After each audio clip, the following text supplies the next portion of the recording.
It's one of the oldest sins in the world, and yet somehow still the most unthinkable: the exploitation of children by the powerful. And if recent revelations are even half true, America is not merely tolerating it, but we may be systematizing it. In 1885, a British journalist exposed a hidden network of child brothels in London's West End, a story so horrific it was dubbed the Maiden tribute of modern Babylon. The outcry shook Parliament. A generation later, the Japanese Empire trafficked over 200,000 young women, many underage, as what they called comfort women, for its soldiers in World War II.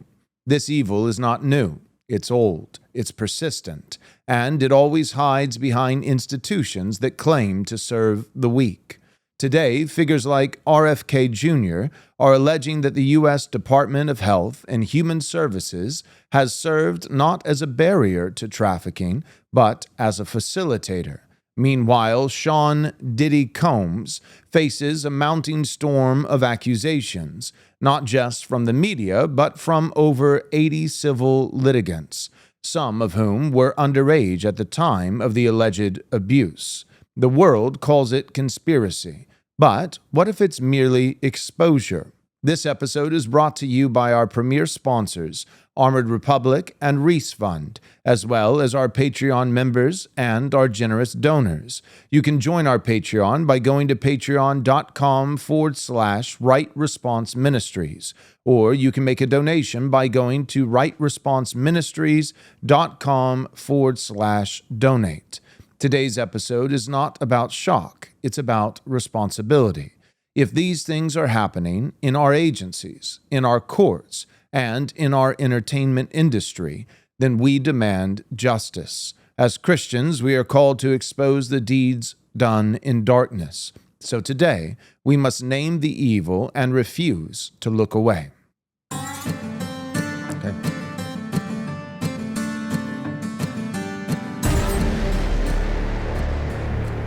We're back. We are back. We're back again. One might say we're even so back. So back. Yep. Michael, you outlined this episode. Yeah, absolutely. Not a fun one, I imagine. Not a fun one. It's been brewing for a little bit. You did the deep dive. Chip away at it here and there. Yeah, you told me that as you've been doing the research for this episode, that morale is at an all-time low. Yeah. I was telling Wes on the it's not a white pill. On the way in, it was not, sometimes we black pill about the reform movement. Sometimes we black pill about the U.S. The nation as I'm a just whole, black pilling on the world today. Not going to lie. Yeah, fair enough. Yeah. The whole world, pretty much every century. Yeah. Before we jump in, the topic is going to be child trafficking. We'll try and use appropriate words, but there's no getting around some of what's going on. So this is officially a content warning, especially for parents. And if you're listening in the car, you have kids. This is not even one where I would just kind of skip through. I would just not have them around while we're listening to this episode. Good call. At all. So other quick thing by way of housekeeping is if you're listening, watching, we would love it if you would like the video. Yep. Share the video. Subscribe. Yep. If you're not subscribed to the YouTube channel, go ahead and subscribe. And then also follow us over on X, because all of our videos are posted on X as well as YouTube. So our handle on X is @RightResponseM. Ministry would not fit. So @RightResponseM. Yep. Very good. All right. So like I said, we are going to be diving into some of the allegations and conspiracy theories and things that look like they're actually having a lot more evidence of child trafficking in particular. And the thing that I guess one of the things that dismays me the most is that this is not a new phenomenon. Right. It's a tale as old as time, and it's easy to look back at previous centuries, that were very, very distant, like the Romans and their pederasty and the way that it was acceptable and normal to abuse young boys in this way. Or you go back into the Old Testament, the Assyrians and things like that. It's continued all the way through the Arab slave trafficking. They even targeted young men and women who now today we would call them underage, and then they would target them in particular and capture them and sell them not just for labor but for sex and things like that. And so there's a sense where we can think, that's that was back then. That was a different culture. That was a different time. That's not in modernity, surely. right? We've gotten better. We have gotten better. Progress has progressed. We learned our lesson. We learned our lesson. But that is not the case. And I wanted to start with this picture. So Nathan, you can put this up. This picture is called the Minotaur. And it's a striking picture. If you don't remember the Greek myth, I'll summarize it briefly. The Minotaur was the child of King Minos of King Minos' wife, who was cursed to have a child by way of a bull. And so that the offspring of his wife was this half man, half bull. King Minos was the king of Crete, and the Athenians had apparently in a war killed his son. So would have been the heir to the throne, very powerful naval force. And as penance, King Minos on Crete, who now has this half man, half bull as his offspring, they build this labyrinth for the Minotaur to live in. But King Minos demanded from the Athenians every couple of years that they send 7 of their young women and 7 of their young men to the island of Crete to be put into the Minotaur's maze as recompense, right? It was going to be both the food for the Minotaur and also just a humiliation of the Athenian people for having killed King Minos' son. So when you look at this picture, you see the bull there. He has like a bird crushed in his hoof on the balcony. He's looking out over the ocean, and there on the bottom left of the horizon, you can barely see it. It's just like a white blob. It's a ship, and it's sailing to the island where the Minotaur is waiting excitedly, because this is the ship that has the 7 young ladies and the 7 young men that are going to be the tribute.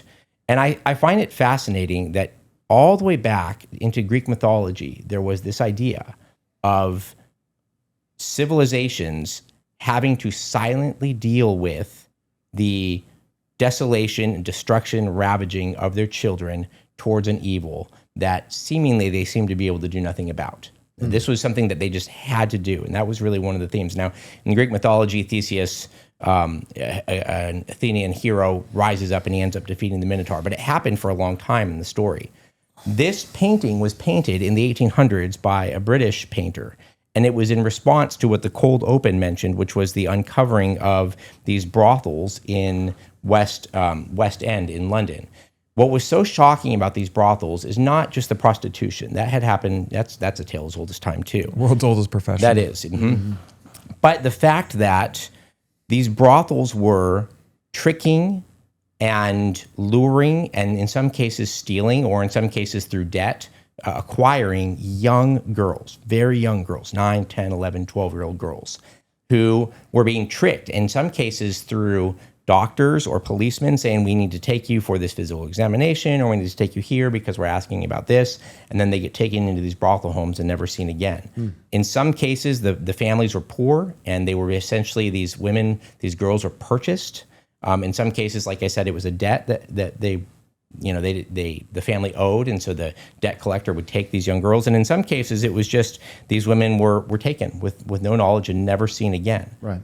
Well, these child brothels were extremely common. The man, W.T. Stead, who wrote it was kind of the first ever style of journalism that James O'Keefe does now, where he would like interview people undercover. It had never been done before. And so he interviewed people, and he didn't use names in his reporting, but it was aristocrats, it was members of the House of Parliament, it was policemen and doctors, and basically like the cream of the elite of the society.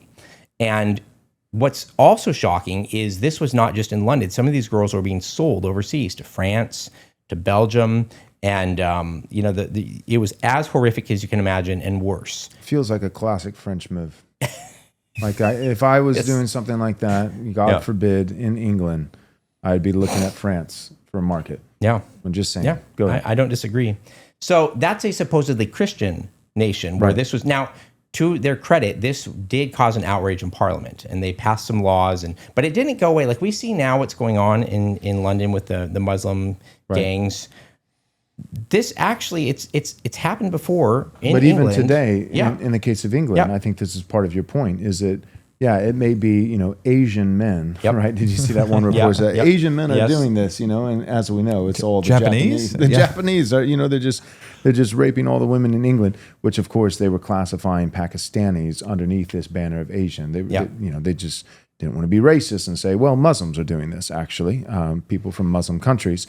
But the point I think that you're making is that although Muslims may be the ones who are perpetrating the act itself, it's still, even to this day, it's the British elite that are facilitating, that they know that this is happening. They turn a blind eye to it. They ignore it. They pretend that it's not happening. They deny it whenever they're publicly questioned on it.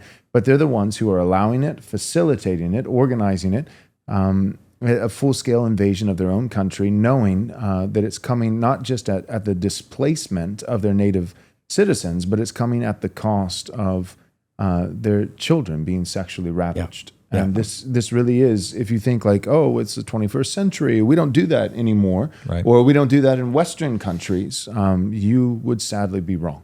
If you listen to Daryl Cooper, Martyr Made, his Jeffrey Epstein series, he talks a lot about this.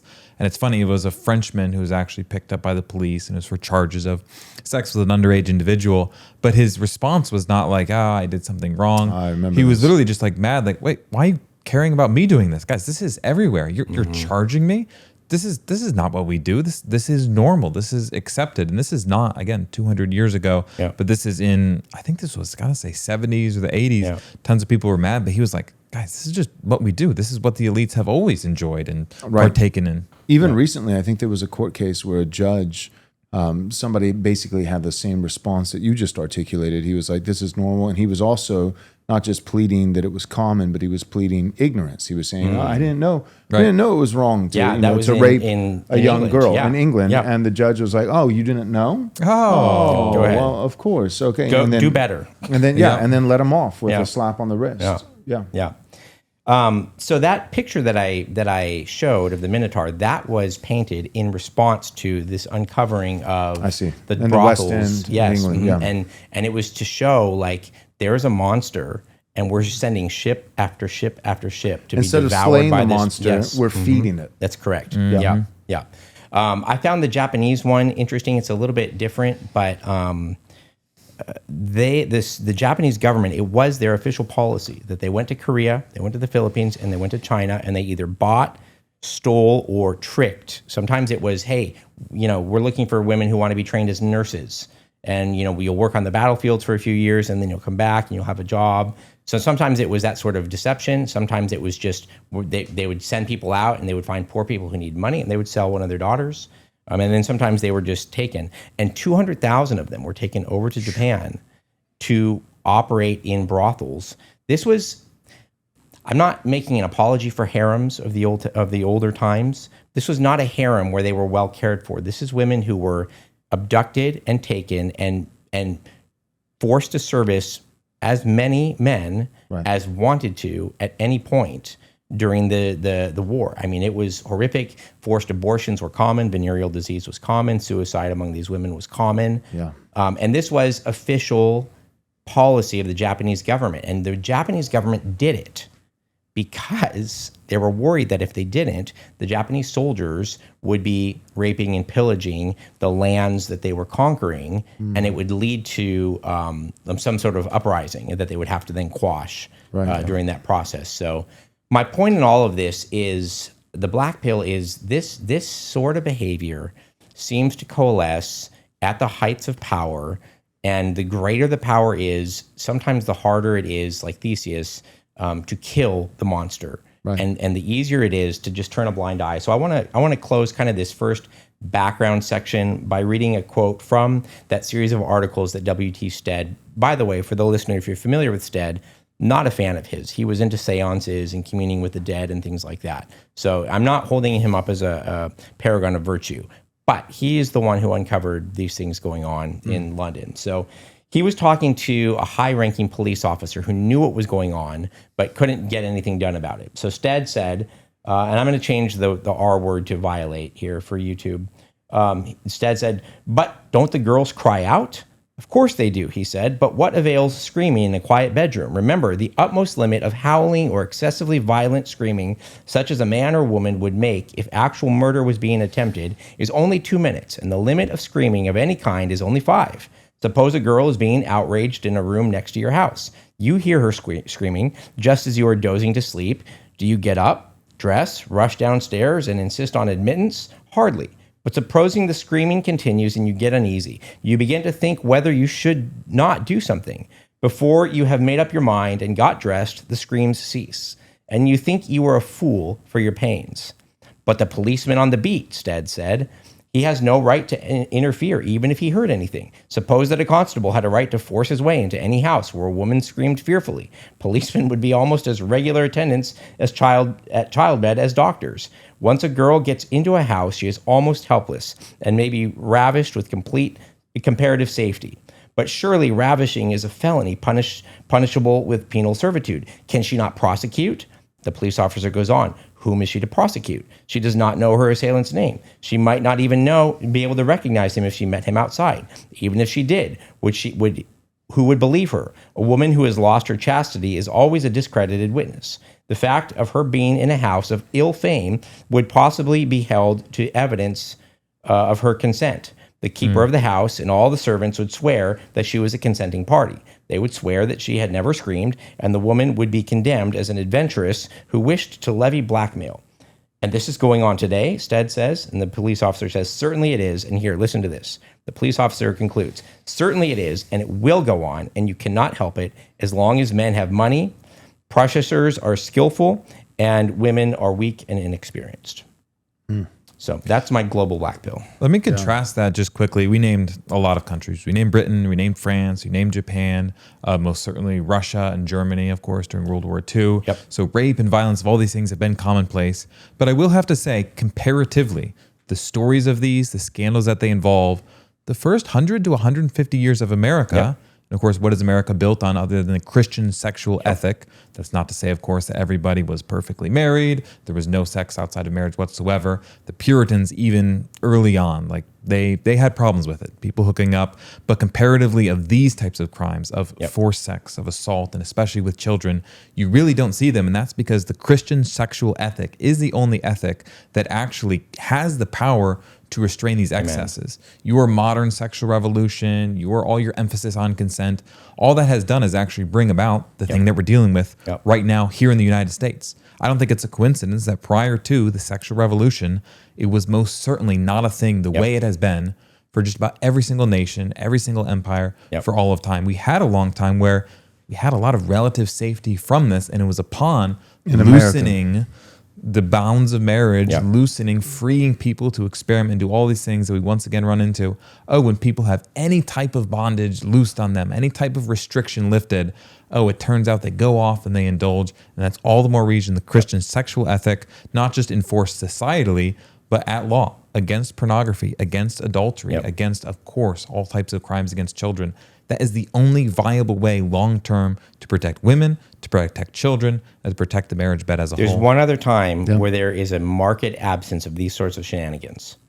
Feudal, Christian, Middle Ages, Europe. Like there were abuses, of course, and things like that, like you say, Wes. Right. But this sort of thing, like even the closest, so I asked ChatGPT how this has manifested itself through time. So take it for what it's worth. It was ChatGPT.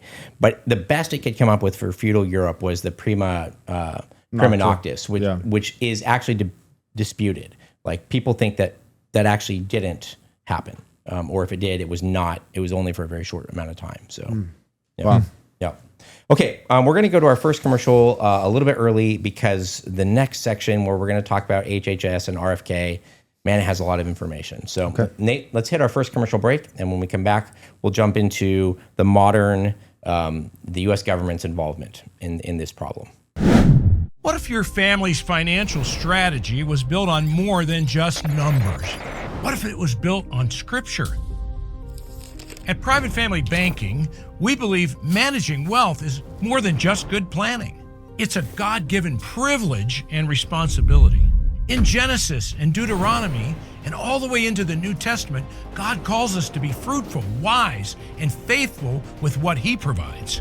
We help Christian individuals, families, and small businesses grow, protect, and pass on wealth anchored in timeless biblical principles to the glory of God in the advancement of His kingdom. Schedule your free discovery call today at liberationeconomy.com.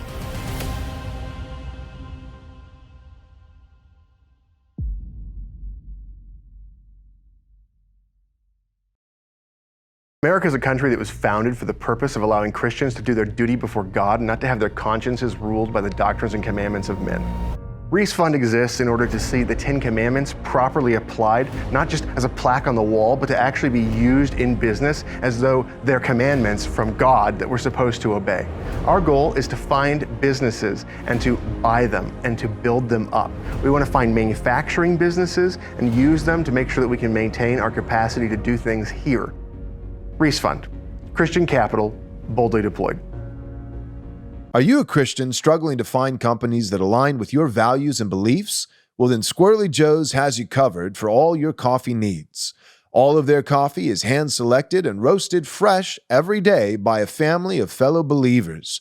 Try them out and you'll savor exceptional coffee while knowing that your investment supports a company committed to following God's teachings and upholding truth and righteousness, ensuring that your hard-earned money contributes to the growth of God's kingdom. Stop giving your hard-earned dollars to pagans who support evil.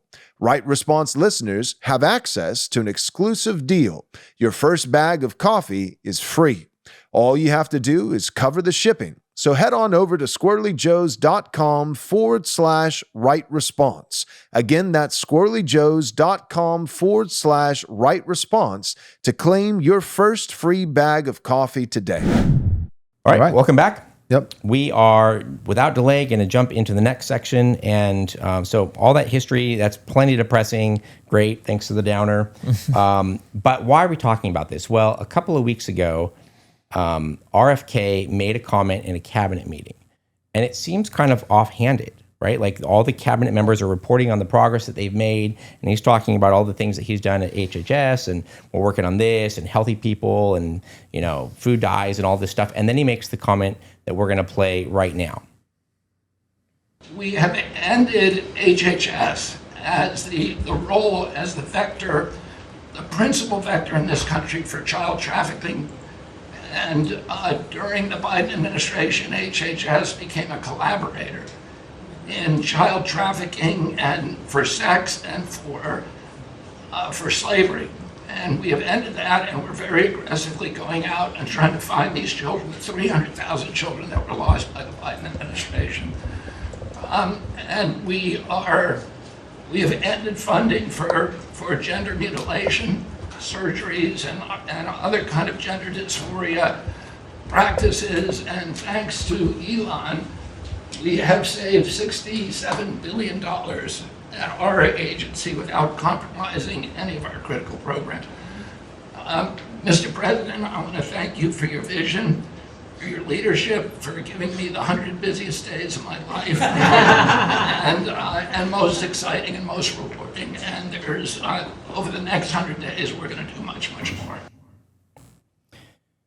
This comment caught maybe the person, like, first of all, you had to kind of be tuned into the news, because this was a cabinet meeting. It wasn't like a press conference or some big speech or something like that. So you had to be tuned in.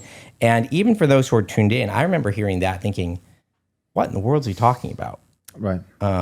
So I want to take a minute and describe how his claim lines out. Okay, because to say that HHS, the Department of Health and Human Services, has been a major or the major vector in child trafficking globally is a pretty audacious claim. Okay, so here's a little bit of the background on this. HHS, the reason why it's so involved is that HHS is the organization that when minors, unaccompanied minors, so we're going to call them unaccompanied minors or unaccompanied children, come across the southern border, Department of Homeland Security and ICE process them, as they do with all of them, theoretically. We know that's not true, but they're supposed to process them. And then when there's an unaccompanied minor, they are given to HHS to be cared for while trying to determine what to do with them. And this is actually not surprisingly, a result of the Patriot Act in 2002. So another L for the Patriot Act. Common Patriot Act L. Homeland Security in 2002, it assigned the responsibility of the care and custody of these children to HHS, and specifically HHS has an office or a division called the Office of Refugee Resettlement, ORR, or people call it OR. So in some of the clips and some of the stuff we talk about, that's an office within HHS. This is coming from a letter that Senator Marsha Blackburn of Tennessee wrote to HHS in 2024. And she said that over the past 5 years, so this was in 2024, this is the tail end of Trump's presidency and then all of Biden's presidency. And when you look at the numbers, it spiked tremendously in Biden's presidency. 448,000 unaccompanied children crossed the border that we know of. Now, we talk about the millions and the tens of millions that have come across. I believe that number because 500,000 unaccompanied children just came across the border. Now, here's why that term unaccompanied is a little bit misleading. What really happens is some agency on the Mexican side, coyotes or some sort of cartel agent, actually accompanies them all the way up to the border. So somebody is paying a cartel member or a coyote to bring these unaccompanied children. They're accompanied all the way up to the border, and then they're unaccompanied as they step over the border. So somebody is paying these coyotes and cartels to take these children all the way up to the border. Then they step across the border, and they're classified as unaccompanied. ICE processes them, and then they're handed over to HHS to deal with. Now, the way it works is when an unaccompanied child crosses, the Border Patrol agent or ICE asks the child, do you have family? Do you have a sponsor on this side in the U.S.? And so then the child is supposed to give the name of his family member or mom or dad or relative that he's going to live with. Well, what happens is because the coyotes and the cartel are paid, this child is given a name and an address of somebody on the U.S. side that is his family member or his relative or his sponsor that he knows Lopez, Martinez. Yeah. So yes, I'm going to live with my aunt Anna Martinez in Arizona, and the address is this. Well, what they have found in many cases is there are documents where either that address doesn't exist, or it's an abandoned property, or in some cases, some of those addresses or Aunt Anna Maria is receiving 300, 400, 500 children as her sponsors. And so the reality is a lot of these kids are giving names and there's no vetting, there's no checking, there's no, hey, let's call Aunt Anna Maria in Arizona and see if she's a real person. It's like, oh, okay, so you know where you're going. Okay, and then that kid goes to an HHS facility. There are 290, there had been until the border was closed, 290 HHS warehouse processing plants. And these are, in some cases, as large as actual abandoned Walmarts. Wow. Where there are just thousands of kids inside.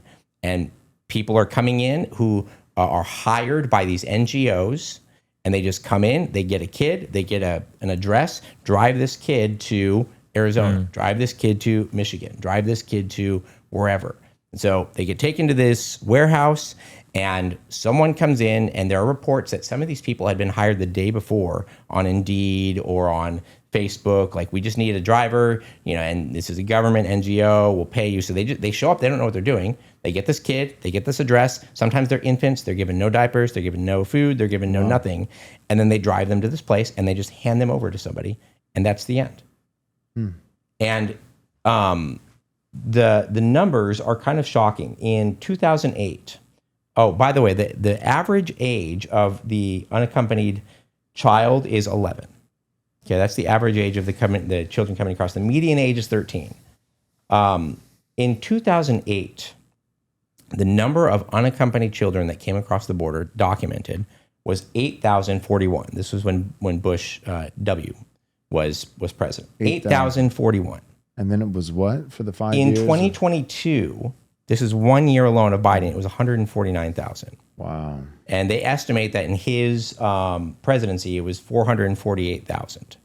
over 3.5 years roughly. Yeah. 2022, I really do feel like was the worst year Yep. of my lifetime. When I It was think a about dark just- year. Yeah, Yep. it was a dark. I know people that year. became alcoholics. They were Christians and everything, and literally like it was a spiral of my job is going terrible. All Yep. of this is happening in our nation. Pride Month is being shoved down my People, throat. I'm people were black getting, pilled. people were getting I'm hitting the bottle. fired for being white. Yep. Fired for like you had like high watermark of all the sodomy parades. You had like high watermark Yep. of anti-white discrimination. You had high watermark of abortion. High watermark of actually, so with abortion you had the overturning of Roe. But it was a high watermark in the sense of like the resistance and the pushback was Right. like vitriolic, against the overturning. Downtown of Roe. here in our town, they were just parading Yep. around the courthouse with They signs. like, had pregnant women on the steps of the courthouse, popping abortion pills.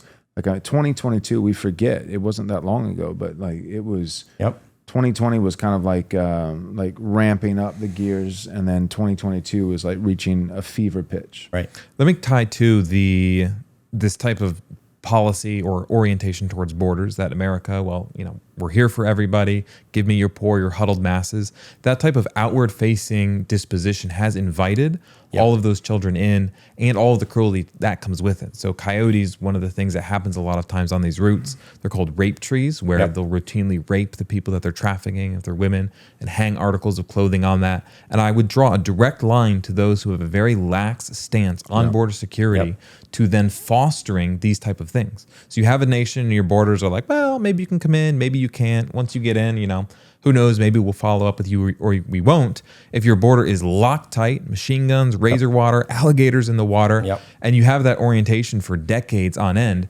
people just simply don't do that. Well, there's no money to be made here. This is entirely risky. I have a very low chance of success. I'm not even bothering. Entire industries, Right, they don't exist. Human trafficking, with drugs, with like entire industries fall apart, and a lot of those, because that industry is incentivizing very wicked men to be involved. So like they disperse, they're done. They have no incentives, they have nothing that they can do. It is an incredibly inhumane, unmerciful, like for everybody who thinks, we're being compassionate. No, you're not. I think of the scripture that says the mercy of the wicked is cruel. Yes. Right. The mercy of the wicked is cruel. It's not real mercy. Oh, I'm just compassionate and care about, this single mother with her, 17 kids that wants a better life in America. And and your compassion, what you call compassion, maybe it is compassion and the person's truly ignorant and misguided, or in many cases it's sinister and malicious and they know precisely what they're doing. But in either case, what it fosters is industries of the cartel with both human trafficking and drug trafficking and thousands upon thousands of RAPE and murder. Yep. Right. To your point, Wes, back when that number was 8,000, in 2009, 82% of the unaccompanied minors or children crossing the border were Mexican. Now, 19% of them are Mexican. Wow. And the rest are from countries all over the world. Right. And I mean, They all go to Mexico and then come up through the southern border. It's a feat to get a family. Like you've got maybe a legitimate case of a refugee family that has somehow gotten on a boat from Asia, Thailand, or Africa, gone across the ocean to Central America, walked up. But how do we get children with no family in the picture at all? Chinese children, Asian children, African children literally from all over the world, and other South American nations too, showing up on the border, and then conveniently a coyote or a cartel member walking them up to the border. There is a ton of money transferring hands here. And I don't want to depress people too much, but Wes, you mentioned the RAPE going on as people are walking up to the border, but it's even more sinister than that. There are organ harvesting farms on both sides of the borders. There was a report in one of the congressional testimonies of someone who witnessed a transaction of $15,000 to pay for an eye to be removed from one of these children crossing the border. And in the congressional testimony that I listened to, these organ harvesting farms are on both sides of the border, the Mexican side and the U.S. side. Wow. So when we say that 300,000 children have gone missing, that doesn't mean that every single one of those is absolutely in some sort of trafficked situation. But what it means is when they come across the border, they're given you have to show up at court to prove that you're safe date.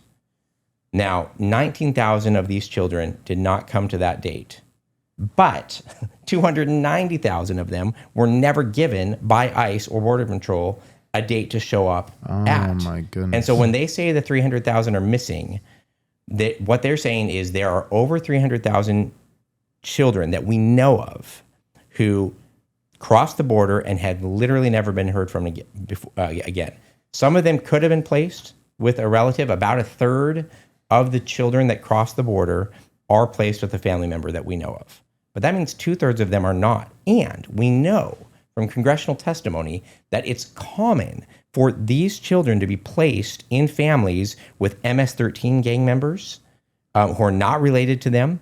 It's been shown that in some cases, they're placed with a brother, and then pictures have appeared on social media of that brother doing things with that young girl that is not a brotherly thing to do, and then even being sold. Like there's credible evidence that many of these young girls are just going to a single guy and then sold. So there's a ton of money changing hands. The money from the organ transplants, the money from the sex trafficking, and the third one is there are a lot of these kids that are just being sent to places to be put to forced work. And so these processing plants, the 290 of them, again, from the congressional testimony that I listened to, it was known and very common that some of these children would be sent to meat packing factories or farms or various places, and as 9, 10, 11-year-olds being forced to work 12-hour days, basically put in slave conditions where they are just being put to work. So they're not necessarily being trafficked for organs or for, pleasure, but nevertheless still just put to work in places in the United States, even in the United States. And there have been confirmed injuries and deaths at some of these plants and factories, and it really is hard to fathom that this is going on. But the thing that to me is the most frustrating and angering is that the U.S. government has known about these things. HHS has known about these things. Congress has known about these things for between 5 and 10 years. Whistleblowers have been coming out for a long time. And during Biden's administration, Congress, Senator Grassley, Senator Johnson from Wisconsin, continually wrote letters to HHS demanding that they come and give an account for themselves to an oversight committee hearing or something like that. And it wasn't that they gave an excuse. They just literally would not reply. They would receive the email or the letter, and they would just completely ghosted.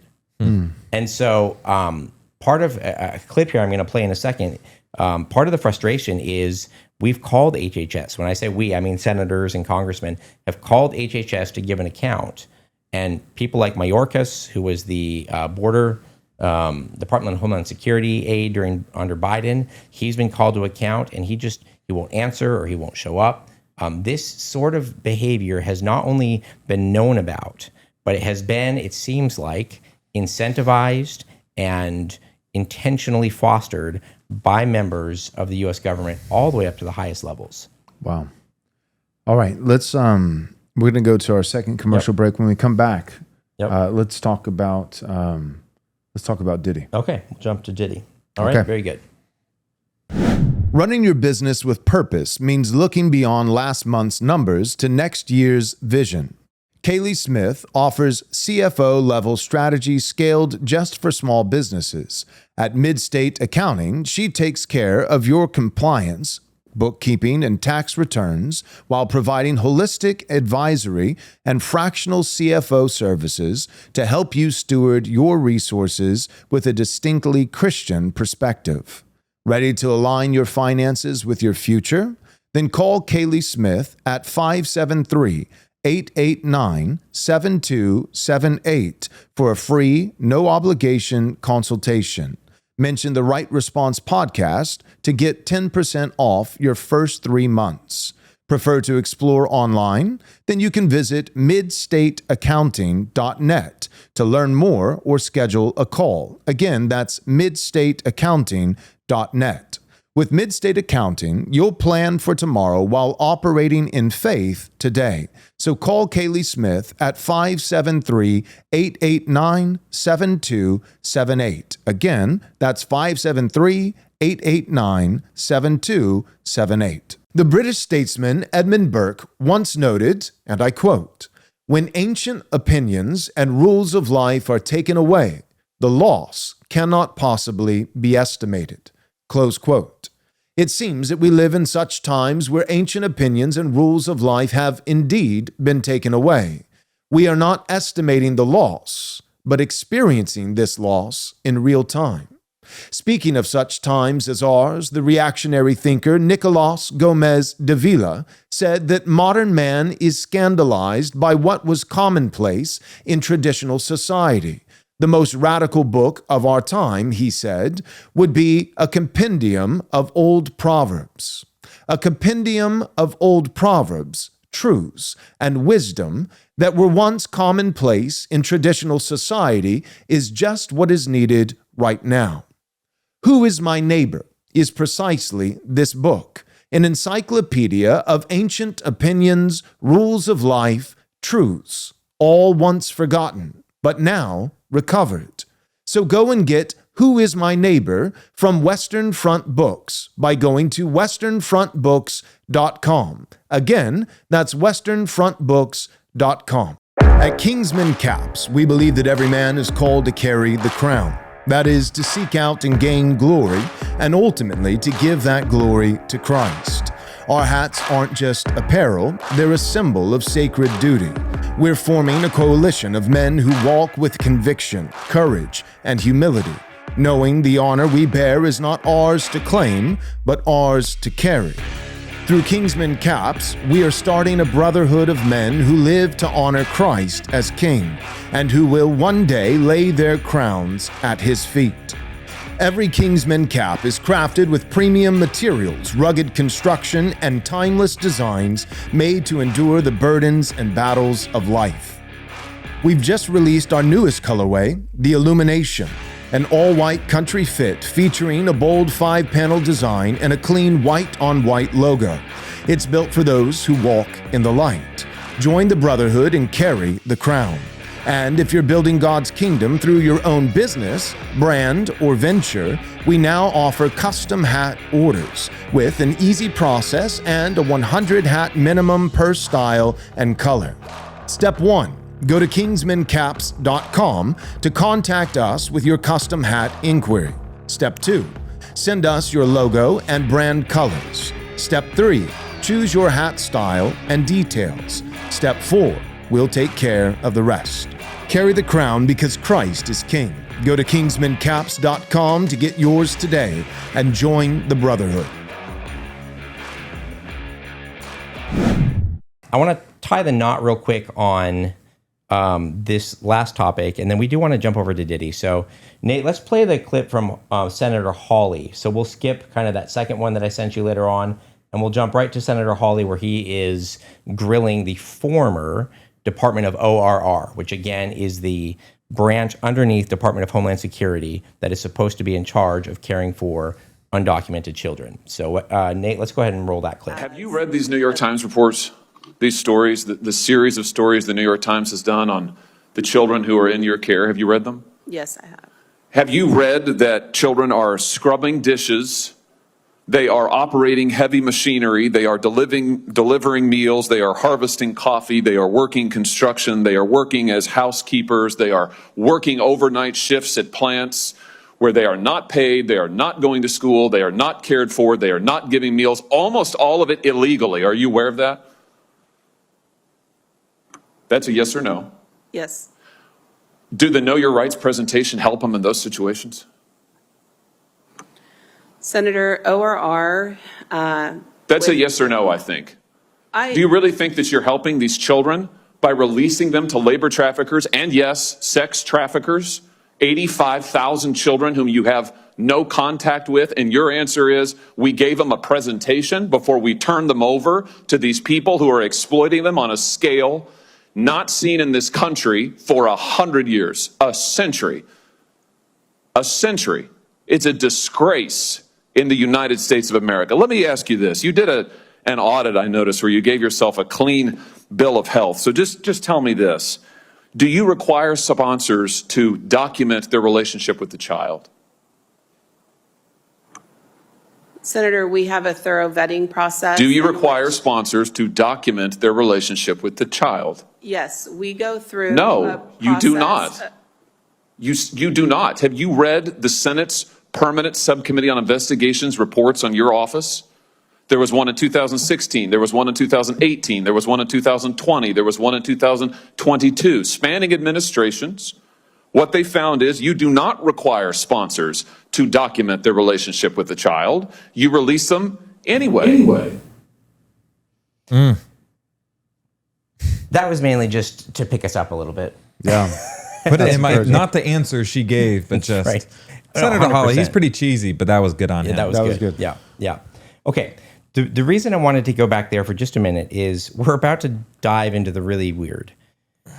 So, again, in congressional testimony that I listened to with Senator Grassley, he convened this, there were reports that MS-13 gang members are engaging in this child trafficking and that it is in some way related, and this is the president of El Salvador who said this on Tucker Carlson, that MS-13 is doing this in some relation in connection to satanic rituals and sacrifices. Oh, of course they are. Yeah. So again, this is where things are going to get a bit weird, but the child trafficking going on along the southern border, at least insofar as MS-13 goes, and I wouldn't put it past a lot of other organizations, is, according to the president of El Salvador, related to occultic, satanic rituals, practices, and even sacrifices of some sort. Okay, so we know that along the southern border, part of the picture is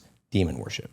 Mm-hmm. Okay, let's jump over to Diddy. Okay, over to Sean. Yep, Sean P. Diddy Combs. I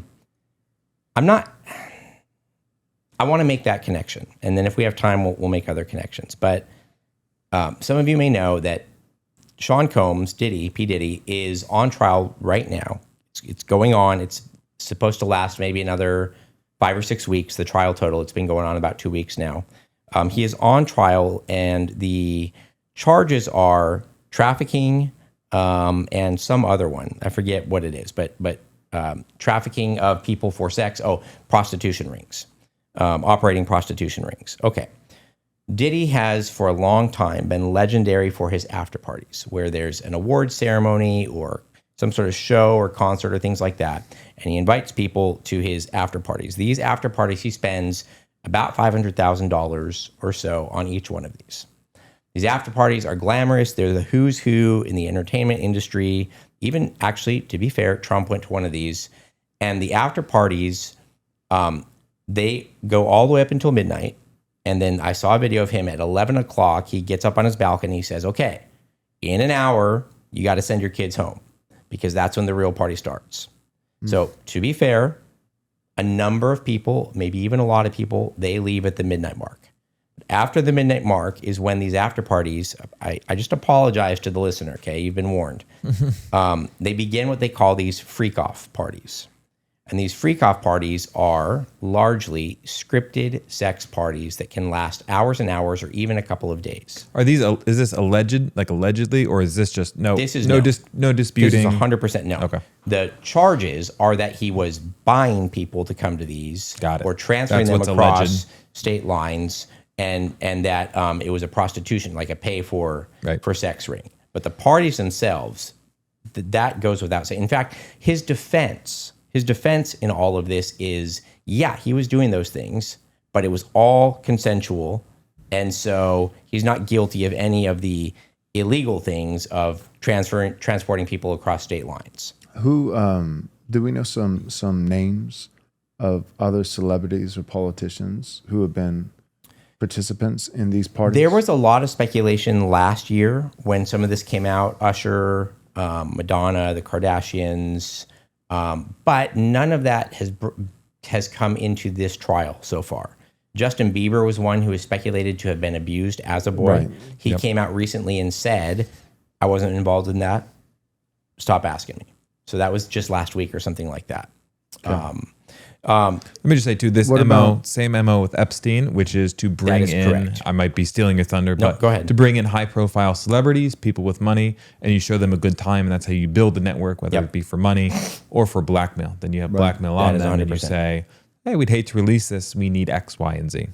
Right. Yep. I'm not going to go into it because it's gross, but people can research it on their own. But have you guys seen the picture of Russell Brand with the egg? You know what I'm No. referencing? I haven't seen that one. I've seen the panda eyes and things like that, but I think it's a picture with him and P. Diddy holding an egg, and supposedly there's some kind of practice okay. that involves an egg. Okay. It's the point is just heinous things, and at this point, it seems like at least a decent amount has been proven. That there's no question about. The only question that could get him in legal trouble, and this is a sad commentary on the state of our country, he could get off scot-free if they can't prove that he transported people over state lines for these purposes or that he was accepting payment for the services. If it was a consensual party, there's actually no crime that's being broken unless they were underage. Now, there was an attorney from Texas who gathered about 120 defendants for a civil suit about a year ago. The suit ended up being filed in New York, where he didn't have legal privileges. And so he stepped off the case, and a lot of people said, oh, the case is over. But 80 of the defendants got together and they found a different attorney, and that is still proceeding. And many of those defendants, Diddy's parties go back to like 2013, 2014. That's when these things started. And so many of these defendants in the civil suit say that they were quite young at the time. There have been people who have come forward who have said that they tried to go to Diddy's party as a 13 or a 14-year-old, and they were stopped at the gate. But then someone would come after them and say, come back at midnight, come around to the back door. We don't check ID at that point. And then they were invited to come back, not as observers. Okay, I'm just going to say it that way, not as observers. Right. Okay, this is where the reason I brought up the seances and the occultic practices with the MS-13 and the child trafficking. In 2018, there was a man named Jonathan Odie, and he went into one of Trump's hotels in Florida, and he didn't shoot anybody, but he was shooting guns in the hotel. And he was shot in the legs by police, and he was taken to jail. He's still in jail now for that. At the time, they interviewed him, and he sounded like a complete whack job. They said, why did you shoot up the Trump hotel? And he said, I'm aware of a conspiracy to assassinate Donald Trump. And they said, how do you know this? You know, and you can, if you listen to the tapes, which unfortunately I listened to quite a bit of it. We're actually going to play it, but I want to make the link here. So he claimed at the time that he was a slave of P. Diddy, and that he had been at many, many of these freak-offs, and that because he was connected to Diddy, he knew about the conspiracy in these levels of the entertainment industry and the people who would come to these parties, that they wanted to off President Trump. So he says at the time he was not well mentally. He was taking some drugs for bipolar, but he said in the interview, I don't think I was bipolar. That was just what was given to me. And he says, I went into the hotel because it was the only thing I could think of to give a warning to President Trump that they were coming after him. Okay. At the time, that was totally dismissed. This guy's a nut job. He's crazy. Diddy's not having these parties, or if he is, it's not like this guy says. There's no conspiracy about Donald Trump at all. Well, in the trial a week and a half ago, the main one of the main defendants dropped his name and said, go ask this guy. He knows exactly what was going on, and he has evidence. Apparently, Jonathan Odie got so concerned about the violence going on at these parties to some of the girls, they were being left unconscious, not just from drugs, which was happening, but from actual assault, that he said, this is getting crazy. Even for him, who was a porn star and a male Chippendale, it was beyond the pale for him. And so he recorded one of these episodes. So that's going to be leading all to this interview footage from Jonathan Odie. He claims to have recorded it. He claims to have told Diddy that he had it and that Diddy paid him $5 million to hand it over to him and to just basically cut ties with him. Okay, why am I bringing all of this up? Because he, towards the end of this, is going to drop a claim about satanic practices and rituals going on at this level. And the reason, we don't know. Like, this guy could be totally crazy. But all the things that I just said about the Diddy parties and his knowledge of them and the abuse at them, people dismissed him in 2018 and said the guy's a nut job. Well, that all has been proven to be true now. Wow. So that just asks the question, is he right about his more If he was wild right about claims? everything else. Okay. Yeah. So Nate, let's go ahead and start playing some of these. I didn't have the original footage. So some of these clips are from the Benny Johnson show. And we'll just work our way through them. With Sean, okay? And he belongs to that agenda. That's why I on the front desk and I brought the chandelier. Basically, what I did that for is to transmit a statement to the American people and to Donald Trump that we're not accepting any more corruption and abuse from their system of friends. Okay? Donald's still blind because he thinks that he let Hillary off the hook and she's okay. You understand what I'm saying? I'm trying, okay. Keep going. It ain't like that. The CIA and then they want to do the same thing that they did to JFK. There it is. Okay? All right. Why? Because they want the United States to fall. They've already been creating a state of chaos and confusion in the United States, and they want the United States to fall. Donald was against their agenda and won the presidency. Okay. Okay, so that's clip number one. I'm breaking it up partly just because we're supposed to offer commentary, where he's claiming that there was an assassination attempt against Trump because he was against this whole project. Okay. So that seems like an outlandish claim, and then there actually were some assassination attempts against Trump. Right. Okay, let's go. Let's roll clip number two. I know you may or may not. I know you're gonna believe me. You have what's called the Illuminati. Illuminati. Okay. Yeah, Illuminati. Okay. They've made it in dance. Basically, what it means, illuminated. I got you. Okay. They do satanic ritual abuse, which is basically CIA mind programming techniques to their own family, kids, etc. They're in the group, and they bond that way. Okay, so they do sexual pedophilia, they do animal abuse, killing of animals, blood sacrifices, and everything in the Bohemian Grove. Okay, right. The Bohemian Grove, the Bushes go there. George Senior and George, both of them are in the same agenda. They caught us with the Clintons. Okay, the Bohemian Grove is a real place. It's a 12,000 acre ranch that for decades has been I say gentleman's club, not in the like a euphemistic way of what you call the shady part of town. Right. It was a club for gentlemen to go and join, hunting, all this sort of but that is a real place. I don't know if that sort of thing happened, but he's claiming that it did. Let's do the last clip and then we'll kind of bring it all full circle. With Sean, okay? And he belongs to that agenda. That's why he's so famous. They land all the contracts. It's his attorneys, which are Mark Garagos and Ben Mercedes. Ben Mercedes worked for Bad Boy Entertainment for 4 years and worked for Hillary Rodham for 5. Okay. So he's connecting Diddy to Clinton through the satanic cult and also through the Illuminati, and then saying that these people are, again, going to assassinate Donald Trump. Okay. Why bring that up? Well, there are claims that the Diddy parties were not just about consensual relations between people, but Diddy is on record telling his screeners, find them young and hot. That was the only qualification. And it hasn't been proved yet. There's still civil litigation pending, hopefully future litigation on a criminal nature. But it seems like one of the patterns here is that they wanted underage kids, right? And in some cases, those underage kids, it's speculated, were then brought up in the industry or given contracts, recording contracts, movie contracts, things like that.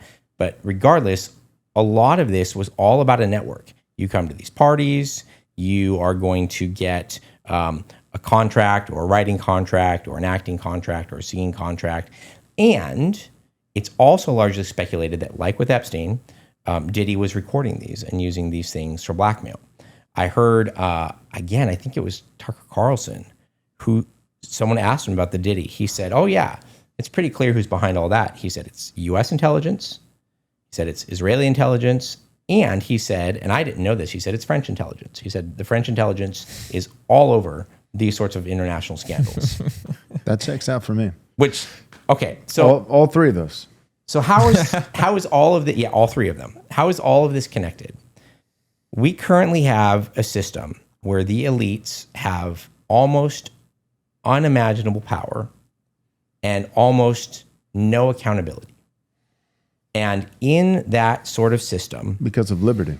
Because of liberty. No, that's part of the problem. Yeah. Like, people have to understand that it's like, well, how could there be so little accountability? How, he can't keep getting away with this, and like, that's your blessings of liberty. Yeah.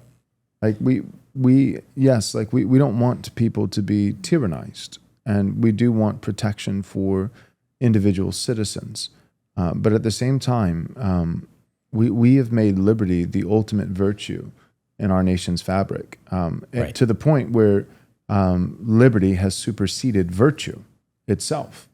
So we see, liberty as being beyond and above and greater and more important than even virtue. Yes. And if liberty comes first, if you prioritize virtue, you get liberty. But if you prioritize liberty, you will never get degeneracy. You'll never get virtue. Yep. And so if Americans love liberty, Westerners love liberty, and I mean, even from a Christian perspective, James says that the law of God is the law of liberty. G.K. Chesterton said, man will have 10 commandments or he'll have 10,000. So even Old Testament law, we look at it and we're like, oh, it's so legalistic and it's so over, burdening. But no, it wasn't. It was freeing. What it did was it liberated people from their basest of vices and most degenerate, desires, and freed them to walk in holiness and to walk in liberty. And so, in Jesus, even I think of, Jesus, and people say, they pit, the New Testament against the Old, and Jesus against Moses, and grace against law. But Jesus said, all the law of God until heaven and earth pass away, not one jot or tittle, right? Not one crossed T or dotted I of the law will pass away until heaven and earth passes away. And yet that same law, so not some new law that Jesus gives, it supplants. All right, so people think that like Jesus somehow lowered the bar of morality when it came to the law. But Jesus, he's not lowering the bar. He's not giving less laws than were given through Moses, but he's summarizing the law. So when he says the greatest commandment is to love the Lord your God, well, that's the first table of the first four of the 10 commandments, right? Have no other gods before me. Do not make any graven images. Do not take the Lord's name in vain. And remember the Sabbath and keep it holy. Commandment 1 through 4 is how we are called in the law to love the Lord our God with all our heart, with all our soul, and with all our mind or strength.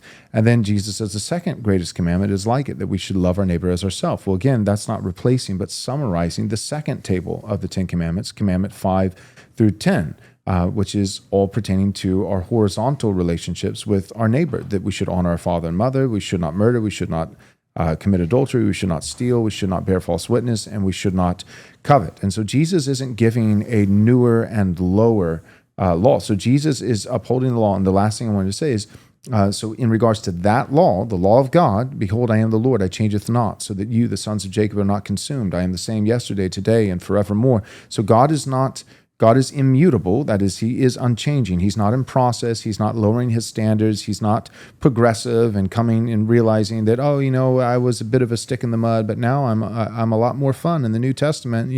That's not what's going on. So Jesus is talking about the very same law, not supplanting it or substituting, but merely summarizing. And then of this law, Jesus says, all who are weary and heavy laden, come to me, and I will give you a lot of obligation. No, I will give you rest. For my burden, or my yoke is easy and my burden is light. Mm-hmm. And he's speaking about what it means to be his disciple, to follow him, which obviously includes obeying his law. It's his law. It's not just his dad's law. It's his law. He's this eternal second member of the triune God. And so Jesus is saying, come to me and follow me, become my disciple, which necessarily includes obeying my commandments. And he's just summarized them. And he says, and that will be a harder life? No, that will be a life with a yoke that is easy, much easier than the yoke of sin. You think about the antithesis to liberty is slavery. Right. It's slavery.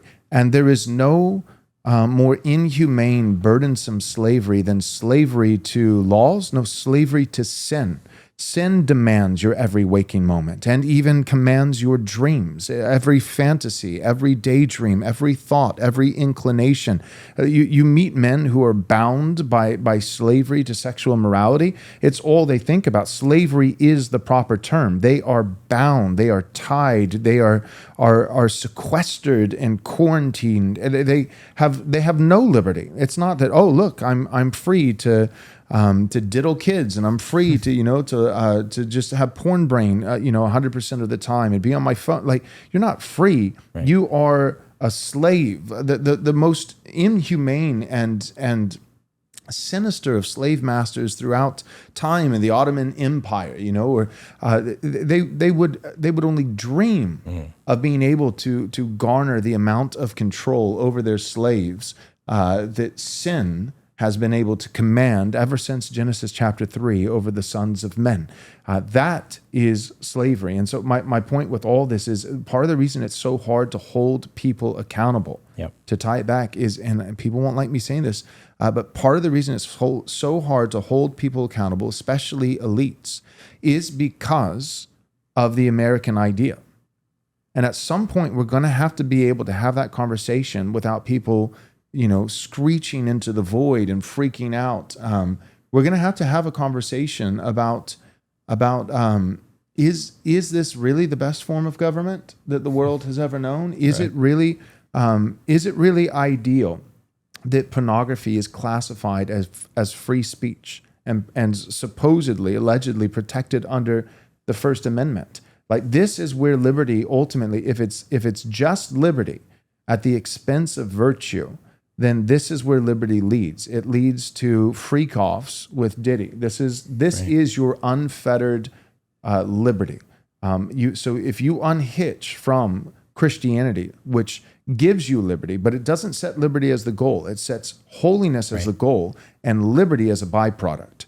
So Christianity sets holiness as the goal and liberty as the fruits of that holiness. But if you unhitch from Christianity and you embrace this modern 20th century liberal, modernity perspective, and that's your view of America, and you think that the founding fathers, when when they were writing the Constitution, they were looking through the corridors of time and thinking like, we really want to carve out provisions for Pornhub. Yeah, right. For Diddy. Right? Like, and if that's your view of the founding of America, and it's like, well, they weren't Christians, they were all just deists and blah blah blah, and they were looking to future OnlyFans, contestants, and wanted to make sure that their liberties were protected. And so I'm actually right in line with great men like George Washington and Thomas Jefferson when I defend, a woman's right, and her pride and sense of dignity to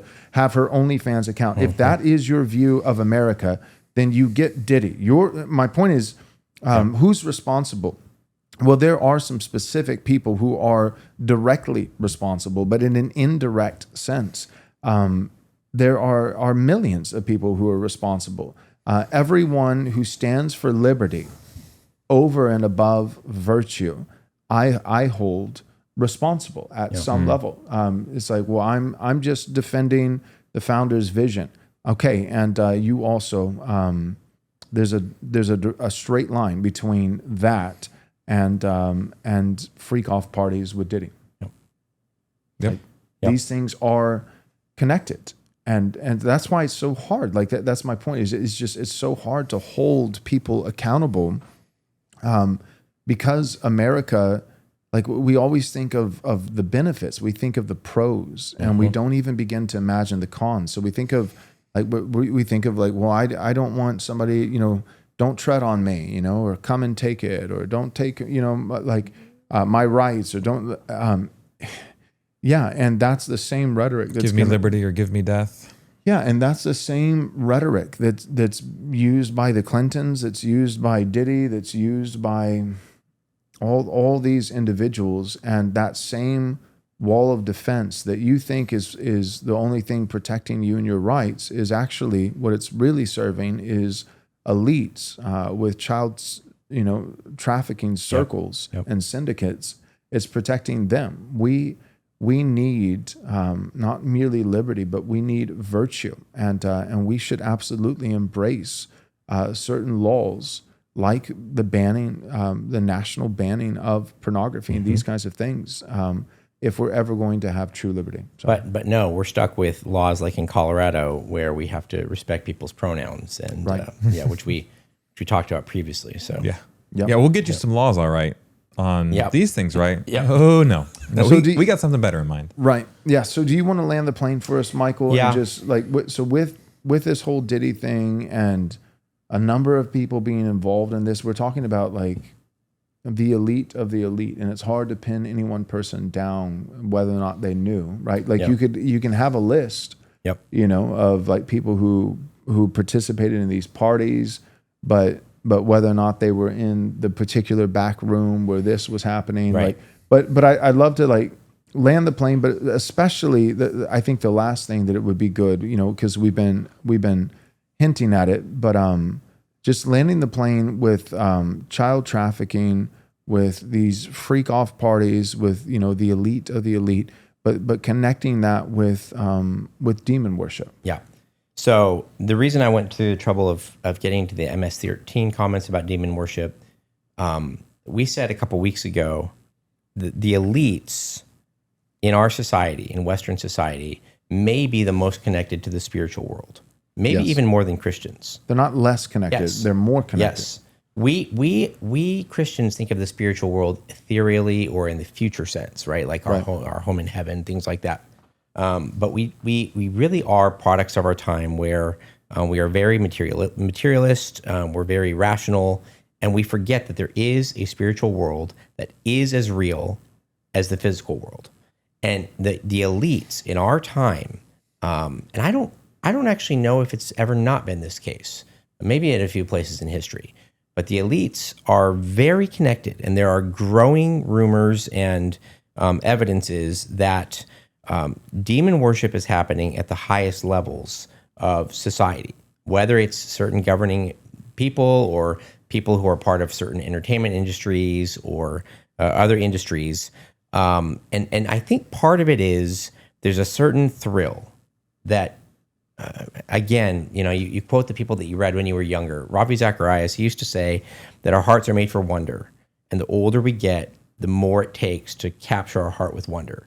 And thrill is the same. And there's a certain sense where the higher into the power you get, you've got the yacht, you've got the jet, you've got even the ability to control people and to order that this girl do this depraved thing and she has to do it. Right? Well, you keep going up that ladder, and the only thing left is to start tapping into the spiritual world. Right. And of course, it's real, and it's a reality. And I think that sadly, what we're going to find is when we talk about building back our country, we actually have war to wage against spiritual forces that have been invited in and welcomed and given seats of power at the high levels of our culture. Not maybe every part of our culture, but many, many parts of our culture. Yeah. So I think you're right. I think it's the rush on the one hand. It's like, like I've spoken with, ex-homosexuals, and so much of the rhetoric today is like, oh, well, I was born this way, or sometimes somebody would be more honest and they'll say, well, this thing happened to me when I was a child, some kind of form of sexual abuse that kind of unlocked that door, that particular door of depravity, and set them on that path. But I remember when I was younger, before some of the LGBT rhetoric had really cemented and guys were just more honest. I remember multiple individuals that I worked with saying that that the way that they had embraced a homosexual lifestyle wasn't that they were born that way, and it wasn't that they were abused as a child. It was that they were extremely sexually promiscuous with women, the opposite sex, and that they did that for years and years and years, and eventually got bored. Right. So precisely what you're saying. So there's this sense of sin always demands more and more and more. Like the old adage, sin, takes you further than you want to go, and stays longer than you want it to stay. And so sin always, you give it an inch and it takes a mile. So there's certainly that. There is a progression to sin. Even Romans chapter 1 paints a progression of sin that, like, men exchange, well, first it begins with idolatry. So they exchange, worship for the creator and worship the creature instead. And then they were handed over. There's this progressive, step by step, further and further handing over by God. So because they embraced idolatry and exchanged, the creator for the creature in terms of their worship, then God handed them over, that they were handed over to unnatural relations, that men exchanged relationships, with women and were inflamed with lust for one another. But then there's a further handing over, and eventually it gets into, those with a debased mind, inventors of evil. I think of transgenderism, especially for minors, so you're now coming up with new evils that in some sense the world has never even seen.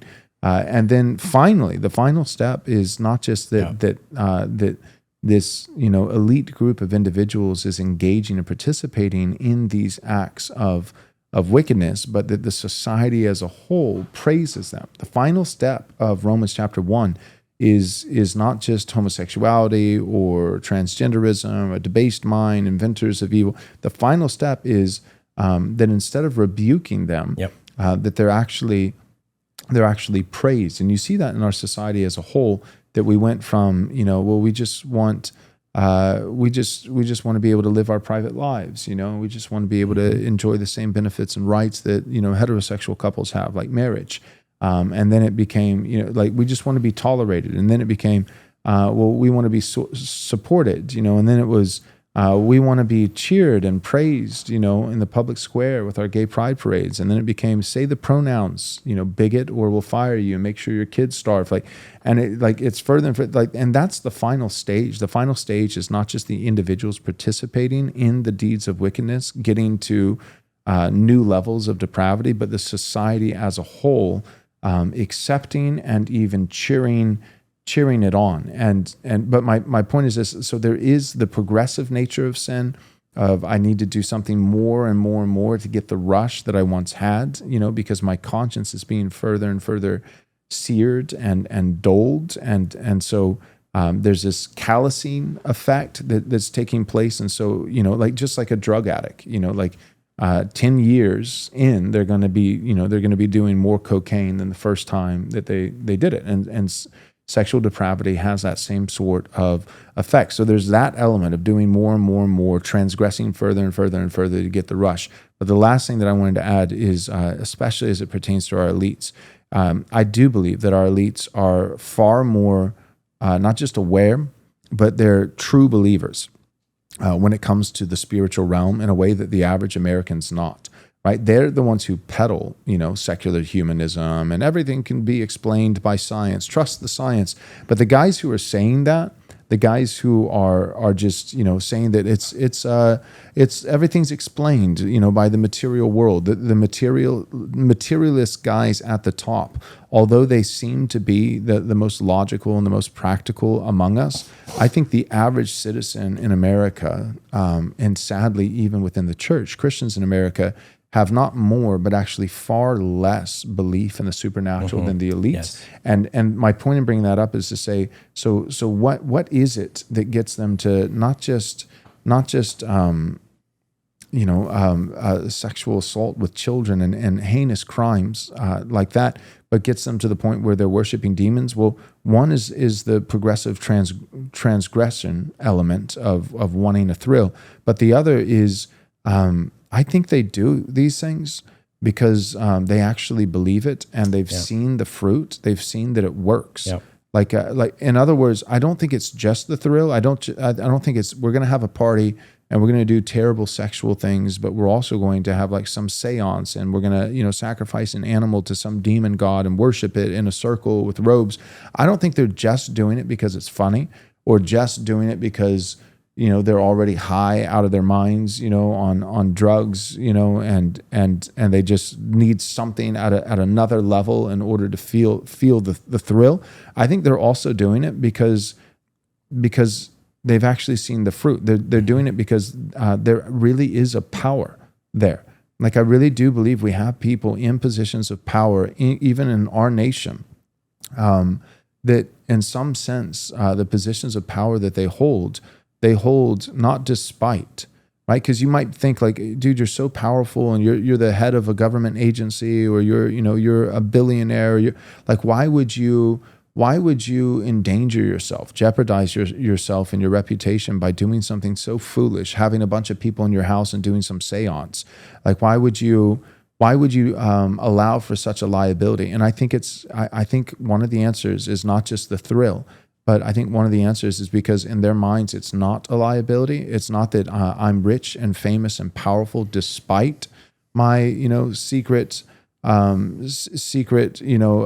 fascination with demon worship. For them, I think they actually know and believe I'm rich and powerful and famous, not despite, but precisely because I worship demons. They literally are making pacts with devils, and the devil is responding and actually elevating them in positions of power, that there actually is a supernatural element to our world. The world is not just stuff. Devils are real. And that there are people who really have made a deal with the devil, and that's part of the reason that they've attained such powerful positions in our society. So that's it. That's the episode for today. Next episode, we'll try to be more uplifting, but no promises. But it's important that we're aware of these things, that we really are engaged in a spiritual battle. And but in this spiritual battle, I always say this to our church, but 1 Timothy, Paul says, when we're correcting our opponents, those who disagree with us, our detractors, especially unbelievers, I think is who he has in mind, that we should rebuke them with gentleness, not knowing if God might grant to them repentance, that they might come to their senses after having been taken captive by the devil to do his bidding. So in other words, Ephesians says our battle is not just with flesh and blood, but with spiritual powers. So our ultimate battle is a spiritual battle. And it's with devils. It's with spiritual powers. However, we are naive if we forget the whole biblical theology surrounding spiritual warfare, that yes, our ultimate enemy is spiritual, not physical. But this spiritual enemy, according to 1 Timothy, takes captive flesh and blood in its ranks to do its bidding. So we do have some horizontal element of spiritual battle, not just with demons, but with our fellow men who have been taken captive by the devil to do his will. And we should still view them as image bearers. We should still do our best to deal with them in a godly manner, because God might grant to them repentance and they might come to their senses and might switch teams. But we should be aware that we're not just battling Satan in the 17th dimension, but we're actually battling politically and culturally and morally in all these ways our fellow human beings who have been enlisted and employed in Satan's ranks. And they actually do worship Satan. Not all of them directly or explicitly, but some of them do. And they don't do it despite being rich and powerful, but some of them do it precisely because it's what has made them rich and powerful. And these are things that you're not going to be successful in the war if you're still operating underneath the delusion that it's the little leagues. This is not the little leagues. This is heaven and hell are at stake. It's a high stakes game. Everything is on the table. We're battling with demons, and we're battling with people who have made pacts with the devil. That's real. That's real in your government. That's real in your nation. That's real in your entertainment industry.